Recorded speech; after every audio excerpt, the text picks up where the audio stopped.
Welcome to Ivano-Frankivsk, Ukraine.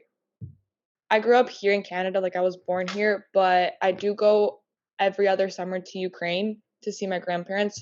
My grandparents do live in a village beside Ivano-Frankivsk, but I do go to Ivano-Frankivsk for like restaurants, going out with friends, going shopping, and like I have a couple of family there, so I do get to visit them there too.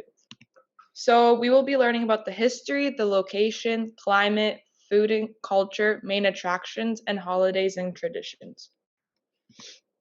First off is history and location. So location, Ivano-Frankivsk is in the oblast, which is like I guess a province or a state of Ivano-Frankivsk, which is in western Ukraine. Ukraine is a country located in Eastern Europe. History. Ivano-Frankivsk was formerly known as Stanislav. It was founded in 1662 as a Polish town. From 1772 to 1919, it was held by Austria. Then in 1945, it was given to the Soviet Union, and in 1962, it was given its present name. This name, Ivano-Frankivsk, was honoring the Ukrainian political activist and writer Ivan Franko. Climate. During winter, the coldest and driest month is January with an average temperature of negative 3.2 degrees and a precipitation of 40 millimeters.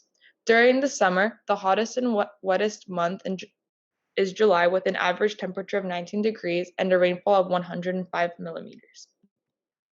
Next off is food and culture. So we have a couple of like we do have like specific types of wearing, and we do have a specific type of dance that a lot of Ukrainians do. I know in Canada there's a couple of groups, well, in Toronto specifically, Barvinok. I'm personally not in it, but this group is a little bit different than you'd see in Ukraine because theirs was more like fixed with modern stuff, while in Ukraine you'll see the actual like dancing. So first off, we have the wear. So the dress or like the shirt, it's usually a shirt, but there are skirts that you do wear the shirt with. So it's a significant part of Ukrainian culture is the vyshyvanka. This is a type of blouse that is usually worn on holidays or at Ukrainian dances. This vyshyvanka contains all types of different embroidery. Some are handmade, some are machine made. They are traditionally embroidered with red thread. So I have my own handmade that you can buy. They're a little bit more expensive. I did buy mine specifically from Ukraine, as I do know, like, I just feel like they look a lot better than the ones that are made here in Canada. So Ukrainian dancing or Ukrainian folk is performed by many locals. There are many different types of moves in this type of dance. One of the famous moves is the hopak, which is when the male's crutches down and kicks his legs. It's very like you'll see it a lot in a lot of different dances. Usually the ladies are just dancing around them. These dances are danced at festivals, weddings, folk concerts, etc. So here are some of the foods that we have. One of the famous foods is called pierogies. Some of the best foods that you'll ever have are vareniki, which is in our language, or pierogies in English. This dish is in every Ukrainian household. Like every Ukrainian you'll meet, they have at least like 4 or 5 bags of them. Like we just always have it.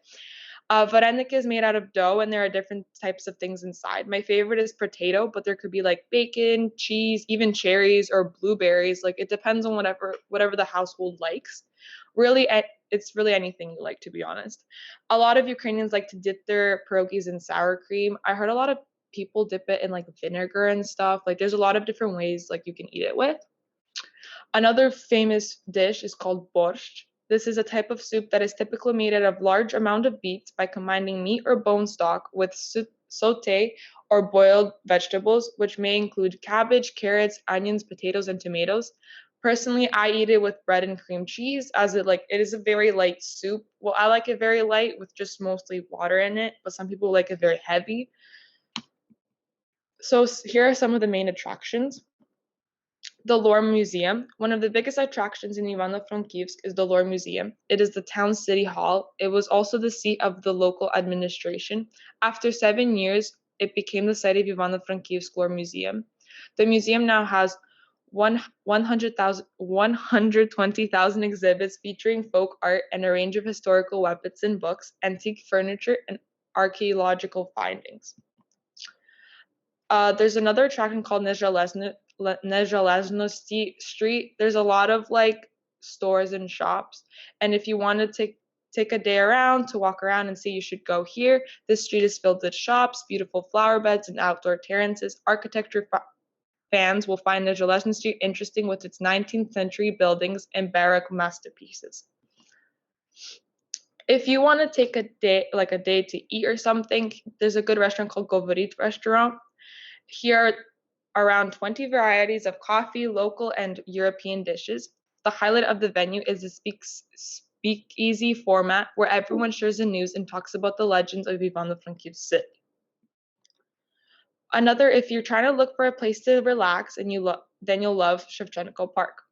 Before, this park was a wild oak grove, but in the 20th century, it was equipped with cobblestone walkways. In 2010, the Stone of Love was brought to the park from Galilee, specifically from the site where Jesus was blessed the newlyweds by turning into wine. According to legend, the spot is considered to bring happiness to lovers. Also, this Shevchenko Park is named after Taras Shevchenko, which was a very famous poet back in the 1800s. He wrote a lot of poems about slavery, because we did have slavery in Ukraine. It was mostly rich people being like, I guess, the masters, and the poor people would be their slaves. So he wrote how like that's wrong and stuff. So like he really spoke out while a lot of people were scared too. So next off, we have holidays and traditions. So many Ukrainians celebrate Christmas on January 7th. We celebrate on January 7th because we stayed at the Gregorian. People switched to the Julian, yes. So January 6th is considered Christmas Eve, and on this day you have a special dinner. You make 12 dishes which are dairy and meat free. One of the most important dishes is kutya, which is a wheat berry pudding, or as I call it, poppy seed soup. A very old tradition on Christmas Eve is to sit down at the table when the first star is seen. So usually that's like around 7 o'clock. So after eating dinner, you would sing carols. These carols consist of like a lot of like different types. You would also expect carolers knocking at your door singing beautiful Ukrainian Christmas songs. Actually, it's actually very surprising, because one time we were like sitting down, we hear a knock on the door, and they weren't Ukrainian or something, but they sang like English Christmas songs, and it was actually really nice because we were having dinner, and it was like nice to like see what people have in Ukraine. Like you'd have carolers coming to your door, or you'd be a caroler coming, right? So on Christmas Day, you would also have another dinner, but this time you would eat meat and dairy. We as a family, we usually do it at lunch, and we do it at my cousin's house. So people like usually switch households of whoever's like nearby or whoever they want to celebrate with. So Old New Year's Eve, which is January 13th, many Ukrainians dress up and get ready for a night of dancing and singing. Many go to restaurants or balls in Ivano-Frankivsk to celebrate the new year.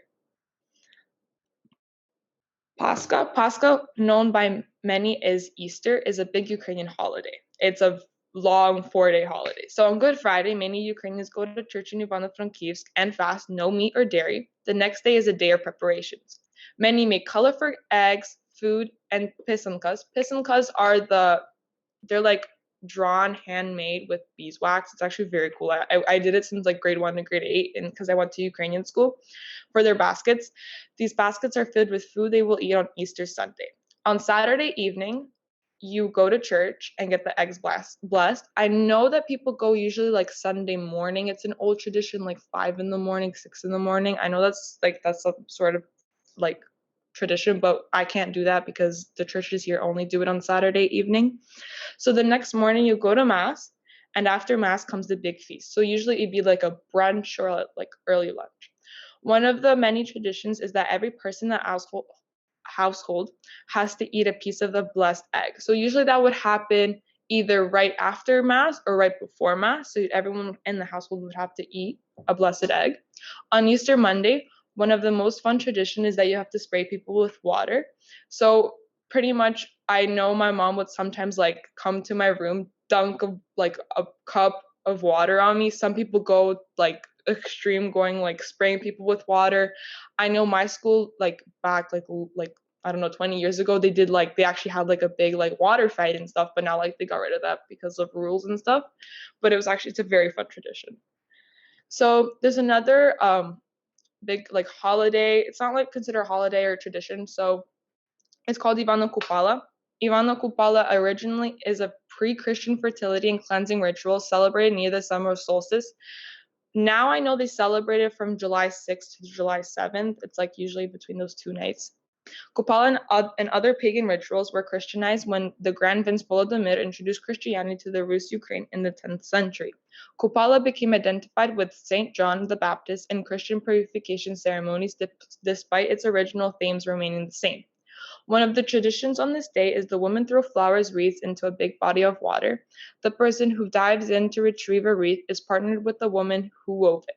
The couple would then have to jump over fires. I know many households in Ukraine still put out fires in front of their house, and usually people in the household would jump over, or people walking down the street would jump over it.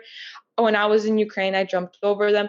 I know my friends, they personally go out to like the forest and like make a huge fire where people would just dance around, talk, laugh, and stuff like that. Thank you for listening, and that's all I have.